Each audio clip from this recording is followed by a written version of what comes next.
नमो भगवते वासुदेवाय नमः। श्रीमद् भगवत गीता के द्वाविंशति वीडियो में हम आगे बढ़ते हैं। आइए आगे ज्ञान प्राप्त करते हुए आगे चलते हैं। एवं ज्ञात्वा कृतं कर्म पूर्वैरपि मुमुक्षुभिः कुरु कर्मैव तस्मात् त्वं पूर्वैः पूर्वतरं कृतम्। पूर्व काल में मुमुक्षुओं ने भी इस प्रकार जानकर ही कर्म किए हैं, इसलिए तू भी पूर्वजों द्वारा सदा से किए जाने वाले कर्मों को ही कर। भगवान कह रहे हैं अर्जुन से कि पूर्वजों द्वारा सदा से ही किए जाने वाले कर्मों को ही कर। अर्जुन को बता रहे हैं किम कर्मेति कवयो अप्यत्र मोहिताः तत्ते कर्म प्रवक्ष्यामि यज्ञात्वा मोक्षसे अशुभात्। कर्म क्या है, कर्म क्या है और अकर्म क्या है, इस प्रकार इसका निर्णय करने में बुद्धिमान पुरुष भी मोहित हो जाते हैं। इसलिए वह कर्म तत्व मैं तुझे भली भांति समझा कर कहूँगा, जिसे जानकर तू अशुभ से अर्थात कर्म बंधन से मुक्त हो जाएगा। भगवान कह रहे हैं कि समझा कर कहूँगा जिसे तू समझ करके जो है कर्म बंधन से अशुभ से मुक्त हो जाएगा। तो आगे देखिए क्या कह रहे हैं भगवान। कर्मणो ह्यापि बोद्धव्यम च विकर्मणः अकर्मणं च बोद्धव्यम गहना कर्मणो गतिः।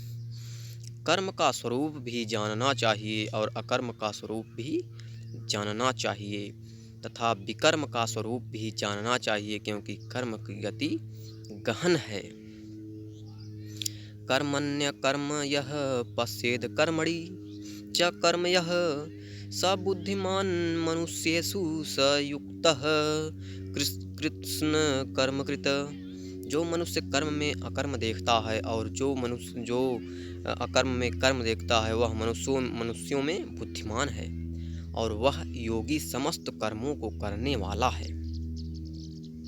यस्य सर्वे समारंभाः काम संकल्प वर्जिताः ज्ञानाग्निदग्ध कर्माणं तमाहु पंडितम बुधाः। जिसके संपूर्ण शास्त्र सम्मत कर्म बिना कामना और संकल्प के होते हैं तथा जिसके समस्त कर्म ज्ञान रूप अग्नि के द्वारा भस्म हो गए हैं, उस महापुरुष को ज्ञानी जन भी पंडित कहते हैं। क्या करें? जिसके संपूर्ण शास्त्र सम्मत कर्म बिना कामना और संकल्प के होते हैं तथा जिसके समस्त कर्म ज्ञान रूप अग्नि के द्वारा भस्म हो गए हैं समस्त कर्म, उस महापुरुष को ज्ञानी जन भी पंडित कहते हैं।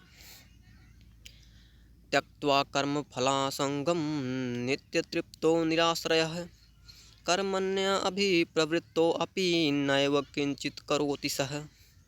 जो पुरुष समस्त कर्मों में और उनके फल में आसक्ति का सर्वथा त्याग करके संसार के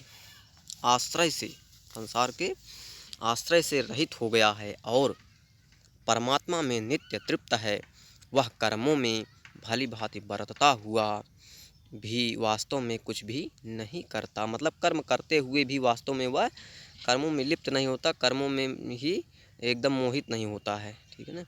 तो इसके बाद हम आगे चलते हैं। निराशीर्यत चित्तात्मा त्यक्त सर्व परिग्रह शरीरम केवलम कर्म कुर्वन्नाप्नोति किल्बिषम।